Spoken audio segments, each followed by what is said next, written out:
muitas ETAs no Brasil inteiro, de diferentes portes, em diferentes regiões do Brasil, de diferentes tecnologias. Então, a gente tem ETAs de filtração direta, dupla filtração, ascendente, descendente, ciclo completo com decantador, que é a grande maioria, ciclo completo com flotação, flotofiltração, e alguns casos muito ainda isolados, né, de uso das membranas filtrantes. Então, a grande questão é que se nós temos essas qualidades entrando nas ETAs, que são principalmente as ETAs convencionais, ou as ETAs de filtração direta, a grande pergunta é, atender VMP de portaria garante a segurança da água para essas águas? Porque o CONAMA fala que a gente nem poderia estar usando essas águas para abastecimento público, porque não se enquadra no classe 3. Então, existe um conflito, né, do que é água potável e do que é água segura. Era para ser a mesma coisa, né? Então, mas tem que mudar a forma de enxergar o tratamento de água. Não apenas atender VMP de portaria, mas começar a olhar realmente para aquilo que tem nas nossas águas e se a gente está oferecendo as barreiras necessárias para produzir uma água segura. Então, o que nós temos no Brasil, em boa parte dos 5 mil municípios, né, onde tem ETA, as ETAs são convencionais com decantadores. Então, inclusive as maiores, né, essa aqui é a ETA Guaraú, 33 metros cúbicos por segundo, a ETA Guandu, 45 metros cúbicos por segundo, e ETAs que vão desde 10, 20 litros por segundo até ETAs desse porte, né, de 45 metros cúbicos por segundo. Então, isso é o que prevalece no nosso país, ETAs convencionais com decantadores e, em alguns casos, as ETAs de filtração direta. Então, aí, a grande pergunta é, o que é viável, né? Então, o tema da palestra foi tecnologias viáveis. Então, a hora que a gente começa a falar de viabilidade, entra a questão de custos, né? Custo operacional, custo de implantação de outras tecnologias, além dessas, as complementações dessas tecnologias. E aí a questão da viabilidade, ela enfrenta a questão tarifária. A gente consegue, né, justificar um aumento de tarifa para que a gente consiga garantir segurança da água, aumentar as barreiras, principalmente para o risco microbiológico, que é aquele risco que pode matar uma parte da população amanhã. Então, essa é a grande questão. Hoje a gente está tendo a oportunidade de desenvolver vários planos de segurança da água no Brasil inteiro, e a gente tem se preocupado muito com a questão microbiológica ainda. Então, a gente escuta falar muito dos microcontaminantes, disruptores endócrinos, as cianobactérias, as toxinas. Lógico que a gente tem que ter preocupação com todos esses problemas. Mas a priorização de qualquer coisa que deve ser feita em termos de melhoria ou complementação, aquilo que deve ser garantido, em primeiro lugar, nas ETAs, é a ausência do risco microbiológico. E até a própria metodologia da OMS, DODA, na hora que a gente compõe a matriz de risco, ela menciona realmente que o risco microbiológico é o que tem a severidade 4, 5, que é aquele que, mesmo em pequenas quantidades, como o caso do cripto e da giardia, né, em densidades aí que são doses infectantes baixíssimas, e a gente sabe da resistência desses protozoários no tratamento convencional, e a partir do momento que a gente tem um manancial com 500 mil E. coli por ml, cada 100 ml, a chance de ter cripto e giardia, principalmente a giardia, é altíssimo, e até que ponto que atender VMP de portaria com tratamento convencional vai realmente garantir a segurança da água para a população. Então, quando a gente fala de viabilidade, a viabilidade é financeira, mas o que está na outra ponta dessa equação? É morte, é a saúde da população. Então, eu nem gosto dessa palavra viável, porque eu acho que não tem questão de viabilidade, tem a questão de ter várias barreiras na ETA para termos o quê? Uma água segura para a população. Começando por onde? Por não ter, conseguir ao máximo evitar o risco microbiológico, principalmente dessas águas que recebem esgoto sanitário. E o porquê da nossa preocupação, tanto, né, com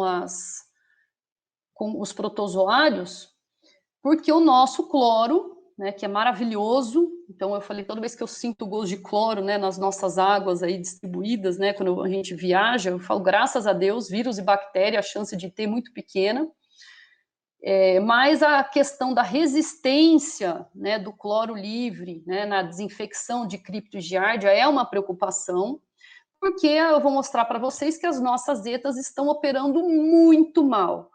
Então, quando nós não temos a ETA funcionando bem, principalmente a etapa de filtração, e temos a desinfecção com cloro livre, nós não temos barreira para esses organismos, né, para os protozoários. Então, essa é a nossa principal preocupação hoje. Como garantir essa barreira microbiológica para que a gente tenha água segura com o tratamento convencional, com as ETAs funcionando muito mal e com a desinfecção com cloro. E aí eu pergunto, viabilidade, isso é viável para nós? Então, isso aqui é uma rota tecnológica, né, de uma estação onde tem uma água contaminada, isso aqui é um reuso direto programado, indireto programado, onde é feita uma pré-ozonização, aí vem o nosso tratamento, uma nossa clarificação, que é o coagula, flocula, que no caso flota e filtra, depois se coloca ozônio, carvão biologicamente ativado, 2 carvões ativados granulares sequenciais, ultrafiltração e cloro. Então, a gente teria que ter esse tipo de rota tecnológica para garantir várias barreiras para ter uma água segura do ponto de vista microbiológico, de contaminantes orgânicos, nesses mananciais que eu mostrei para vocês? Com certeza. Então, e com certeza teria que ser alterado a questão de tarifas nossas, né? Porque senão o sistema não se sustenta. Então, é complexo, né, no nosso país, falar em segurança da água e pensar em múltiplas barreiras no cenário que nós estamos ainda, infelizmente. Então, quando a gente pensa de tecnologias, o que poderia estar sendo usado para complementação? Os outros oxidantes desinfetantes, como, por exemplo, o ozônio, o dióxido de cloro, que são muito mais potentes para esses organismos, né, cripto e giardia, principalmente o ozônio. Radiação ultravioleta, então, dependendo da intensidade aí das lâmpadas, a gente consegue ter até 3 logs, né, intensidade e tempo de contato, 3 log de inativação de cripto. Absorção em carvão ativado granular para a questão de microcontaminantes orgânicos, cianotoxinas, compostos odoríferos. O ideal seria que a gente tivesse carvão ativado granular ou carvão biológico ativado granular, que ele, além de ter a questão da absorção, também tem a degradação de contaminantes absorvidos por micro-organismos que permanecem nesse grão, como se fosse um reator biológico mesmo. Podemos ter a separação por membranas, principalmente a ultrafiltração. Então, estamos vendo algumas iniciativas já no país de uso da ultrafiltração em ETAs para abastecimento público, né? Tem uma na CAESB, tem uma na Sabesp, agora está sendo instalada mais uma na CAESB, então estamos vendo alguns, né, casos isolados de uso da ultrafiltração. Então, aí que eu pergunto para vocês, né, viabilidade. Então, a gente sabe que tem que ter as tecnologias para garantir água segura, a relação, né, com a qualidade da água bruta, a relação com quem vai operar e quem vai pagar por essa água, e lógico que a gente tem que ter também o tratamento dos resíduos, né, pela questão ambiental. Então, quando a gente olha esse conceito, né, de que você tem que ter uma tecnologia casada para aquela qualidade da água, para produzir água segura, levando em consideração a comunidade que vai pagar e operar esse sistema. Então, é um conflito no nosso país. E aí eu fiz, né, a gente recentemente fizemos um compilado dos últimos 10 anos de ETAs que nós trabalhamos, então, a nossa amostragem são 184 ETAs espalhadas pelo Brasil todo, em que a gente conseguiu, dessas ETAs que foram estudadas, né, mapear a questão das tecnologias que são usadas e os problemas que foram identificados. Então, foram estudos, projetos, consultorias, visitas, né, que a equipe da Hidroça fez, ETAs que vão de 50 até 10 mil litros por segundo em todas as regiões do Brasil. E nós avaliamos 3 aspectos principais, né, a qualidade da água bruta e a tecnologia de tratamento, aspectos do estado das ETAs, então aqui eu até brinco nas palestras que a gente montou um show de horrores, porque é lamentável o estado de abandono das nossas ETAs em boa parte aí do nosso país. E a questão de operação, né, problemas gravíssimos aí de conceitos equivocados de operação dessas ETAs, né, e erros hidráulicos também nos projetos.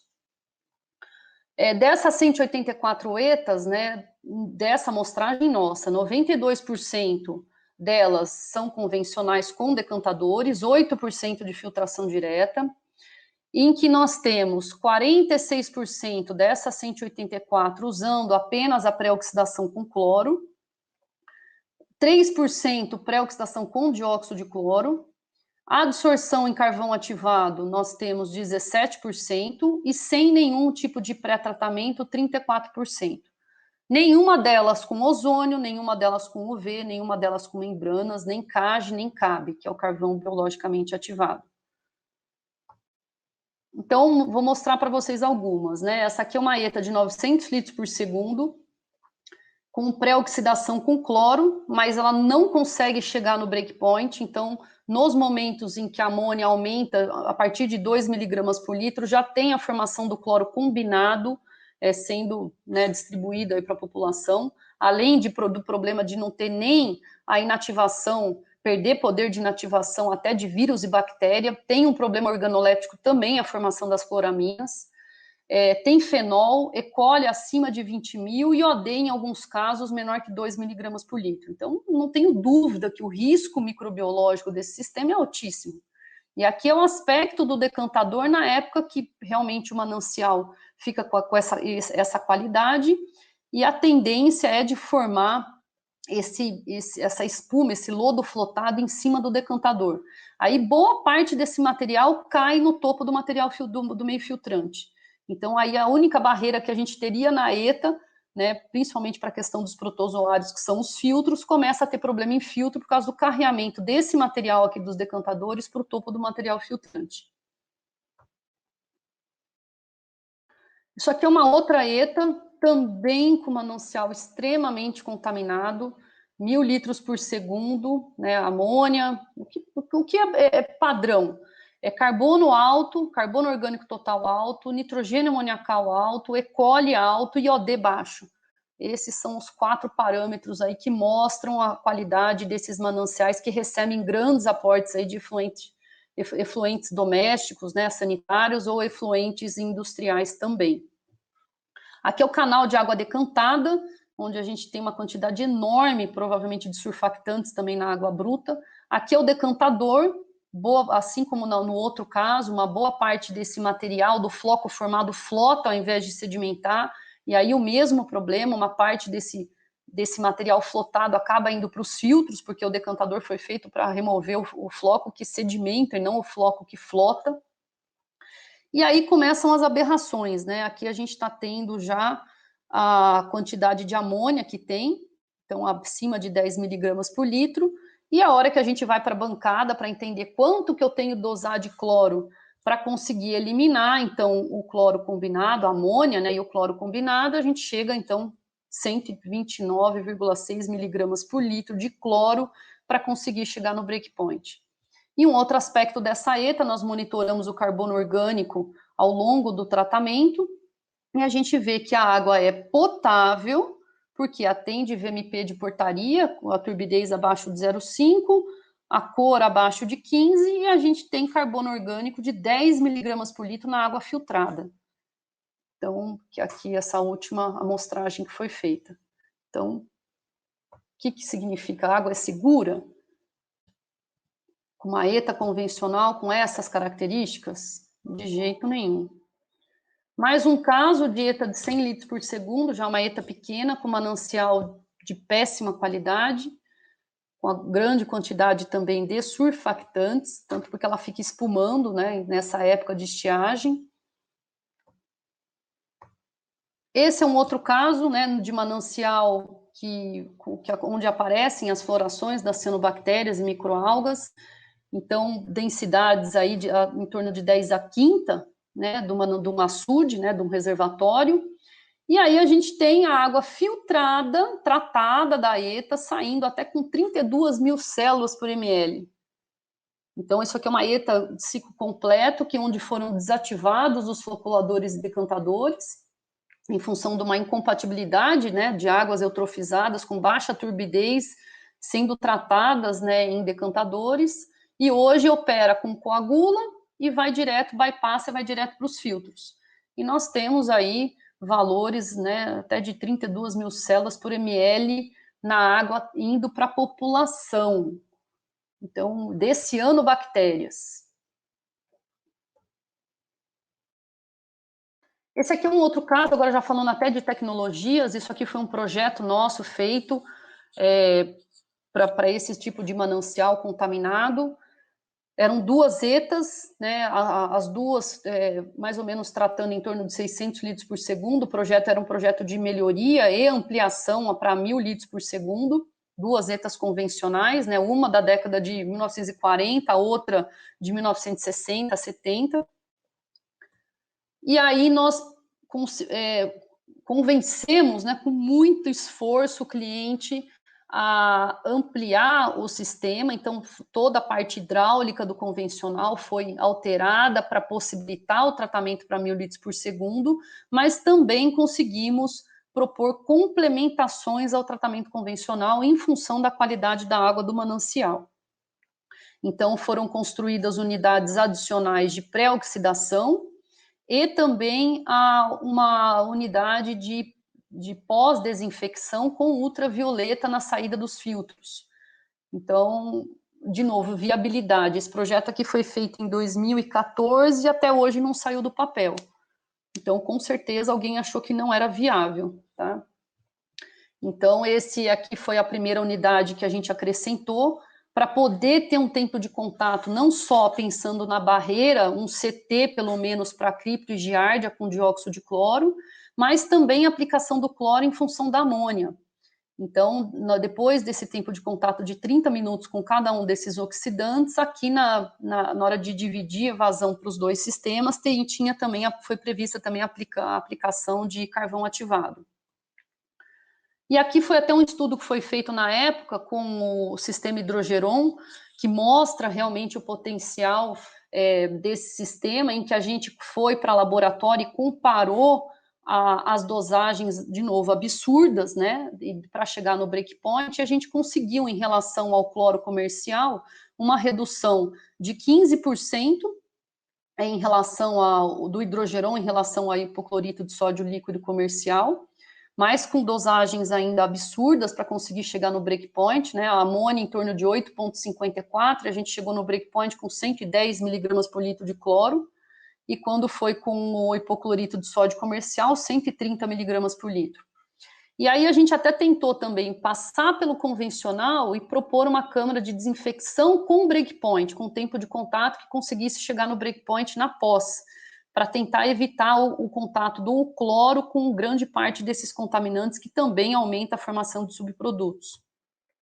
E aí a gente conseguiu até uma melhoria, uma redução ainda melhor do hidrogeron, do clorohidrogeron, em relação ao hipoclorito comercial, de 120 para 93 miligramas por litro, quando a gente fez um ensaio com a água filtrada, simulada em jar teste, né, com os kits de filtro. Então, esses foram ensaios de bancada, em que a gente viu realmente o benefício do cloro que é gerado no sistema, né, do sistema Hidrogeron, que tem outros, né, como foi falado aí nas outras palestras, até da professora Verusca, a questão, fiquei muito feliz de saber que ele está também mostrando um potencial alto de inativação dos esporos de bactéria aeróbia, que vai passar a ser um indicador nosso também para esses organismos, né, para os protozoários, de ver que tem uma linha de estudo realmente de entendimento desse cloro para ser mais um ponto, aí, mais uma barreira que a gente poderia ter nas nossas ETAs para os protozoários.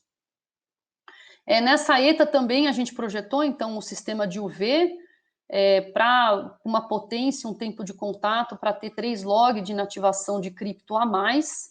Então, esse foi o sistema que foi projetado antes de entrar no reservatório. E é o que eu falei para vocês, né? Qual que foi a viabilidade, né, de um sistema em que a gente faz uma reforma hidráulica e complementa com outras tecnologias? Não sei dizer para vocês, provavelmente não é viável, visto que não saiu do papel até hoje.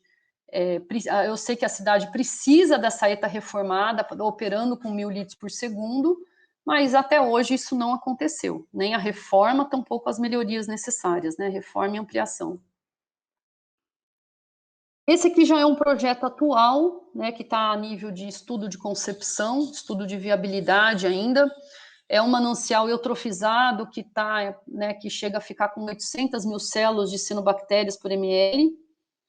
E a gente está se atrevendo a colocar flotação seguido de ultrafiltração.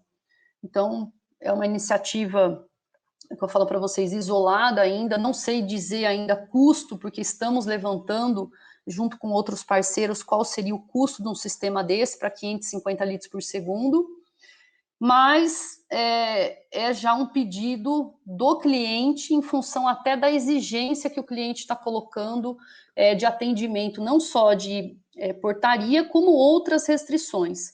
Então, mostrei para vocês agora que tem uma ETA que tem a água com grandes densidades de cianobactérias, e nesse caso aqui, o cliente está exigindo 10 células por ml na saída, e tem ETAs produzindo 30 mil células por ml na saída.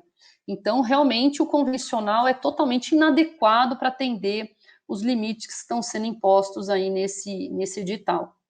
Então, a ideia foi realmente pensar em múltiplas barreiras para a questão das cianobactérias e conseguir minimamente aí evitar a lise delas, né, com a pré-oxidação com outro oxidante que não é o cloro, para evitar a formação de subprodutos. E é esse a rota tecnológica aí que está sendo pensada para esse sistema. Na verdade, a gente até gostaria de, depois de passar pela ultrafiltração, de ter um carvão ativado granular. Aí o cliente não quis, tá? Então a nossa rota era exatamente essa, mais o CAGE e depois o tanque de desinfecção com cloro indo para abastecimento, mas aí fomos voto vencido. Mas já é um avanço, né? Já é um avanço a gente ter, pelo menos no papel, vontades, né, de não projetar uma ETA convencional para esse tipo de água bruta. Então, eu acho que já é um ganho aí em termos de evolução aí do nosso tratamento.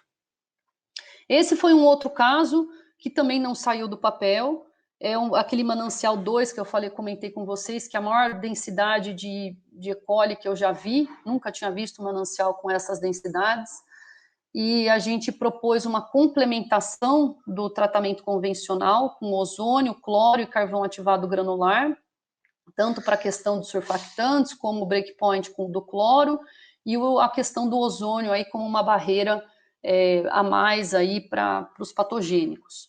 E também remoção de surfactantes. E aí o que assusta, né? Então, de novo, viabilidade. Uma ETA de 110 litros por segundo, são 2 ETAs de 200 metros cúbicos por hora, dessas modulares, né, em chapa metálica. E depois nós propusemos essa complementação. Apenas a instalação de ozônio desse sistema foi orçada em 11 milhões e 700 mil, sem obra civil, só a instalação e os equipamentos. As instalações, equipamentos e equipamentos, né, instrumentos aí de medição.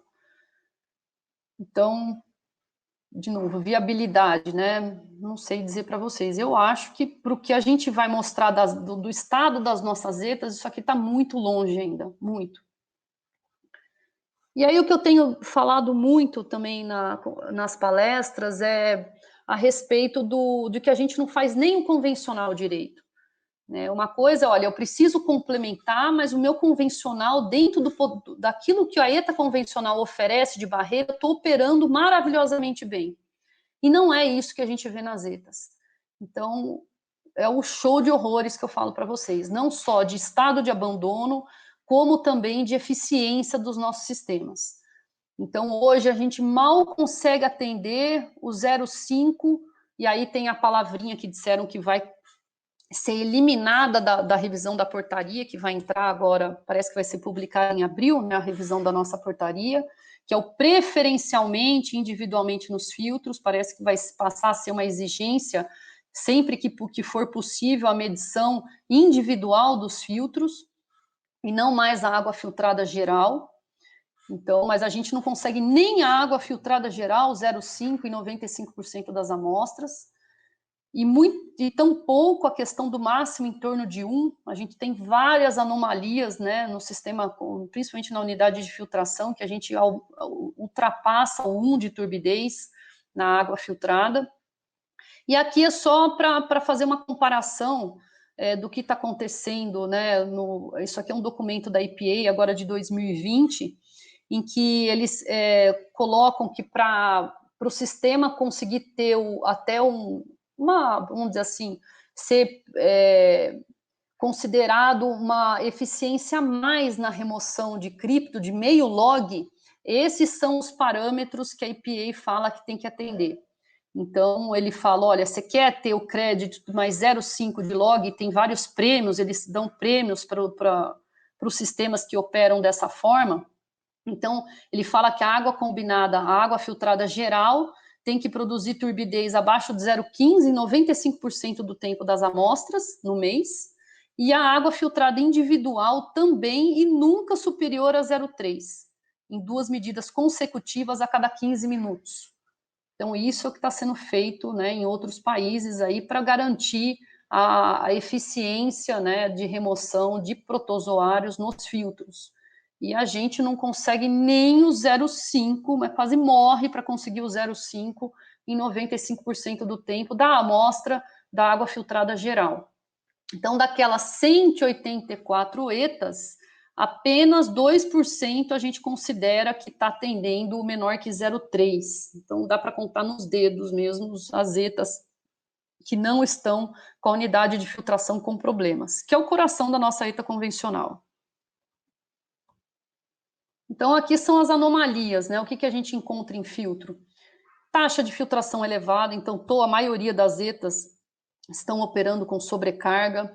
Meio filtrante, espessura ou granulometria totalmente comprometido. Isso aqui é o meio filtrante de uma ETA que a gente inspecionou, em que não era mais meio filtrante, isso aqui teve uma alteração do grão de areia, ele foi inteirinho recoberto com precipitado de manganês e virou uma esfera de manganês. Então, isso aqui praticamente, o filtro vira uma caixa de passagem. Problemas de taxas, então a hidráulica dos filtros também são pouquíssimas as ETAs em que há o controle de taxas, seja a taxa constante ou taxa declinante. A gente tem muitos problemas na filtração, e se o principal parâmetro que rege a eficiência dos filtros rápidos granulares é a taxa de filtração, e a gente não tem o controle desse parâmetro, então realmente aí mostra o quanto é falho, né, o nosso tratamento convencional. Então as hidráulicas aqui, a grande parte das ETAs com problemas na hidráulica. Pressão negativa em filtros, em função também da hidráulica da filtração, vários problemas de critérios equivocados operacionais. Então, a todo momento, a gente vê o operador interferindo na válvula dos filtros, estrangula, abre, na tentativa de acertar essa taxa de filtração que hidraulicamente não é possível. Né? Então, outros problemas também, concepção errada de calhas de coleta, que também faz com que os filtros não consigam ser lavados corretamente. Então, aqui é um filtro em que ele deixou de ser colocado em operação, então, por vários anos. Então, a gente tem que a principal unidade da ETA convencional é filtro. A pessoa constrói um filtro E esse filtro, porque não tem uma válvula ou porque faltou alguma coisa, ele fica anos fora de operação, sendo que poderia ter uma redução da taxa média de filtração com a inserção de mais uma unidade no sistema de filtração, e fica anos fora de operação em função desse descaso, desse abandono das nossas ETAs. ETAs operando com sobrecarga, está quase transbordando, né, a unidade de filtração. Vários problemas com a lavagem. Então não adianta você ter um filtro com uma hidráulica boa, né, em termos operacionais, e depois, na hora que você precisa lavar e recuperar a condição do meio filtrante limpo, você não consegue. Então isso a gente vê em muitas ETAs também, a questão da lavagem falha. Então, critério inadequado do encerramento da carreira de filtração, método de lavagem incompatível com o meio filtrante, a hidráulica da lavagem errada, aí forma bola de lodo ou perde uma parte do material filtrante nas calhas. Então, tudo isso também compromete a eficiência de funcionamento dos filtros como barreira. Esse aqui foi um caso recente nosso, que o topo do meio filtrante é uma ETA de dupla filtração, e o topo do meio filtrante parecia o fundo de um decantador, né? O operador deixava dar transpasse no ascendente, todo o transpasse do ascendente de sólidos foi durante anos sendo acumulado no topo do material filtrante, aqui no topo do filtro descendente. E a questão da manutenção dessas ETAs, né? Então, são pouquíssimas as ETAs que estão em boas condições, em que a gente não vê vazamentos, não vê problemas em válvulas com portas, que vê bomba reserva em boas condições. Então, são pouquíssimas. Dessas 184 ETAs que a gente visita, né, para fazer as inspeções e projetos, foram poucas em que a gente viu uma condição adequada aí de manutenção dos sistemas. Então, em termos assim, que fica a nossa reflexão sobre segurança da água, né? Precisamos de tecnologias complementares para as águas poluídas? Eu não tenho dúvida. Só que a gente tem que primeiro dar um primeiro passo, que é começar a melhorar as nossas ETAs convencionais.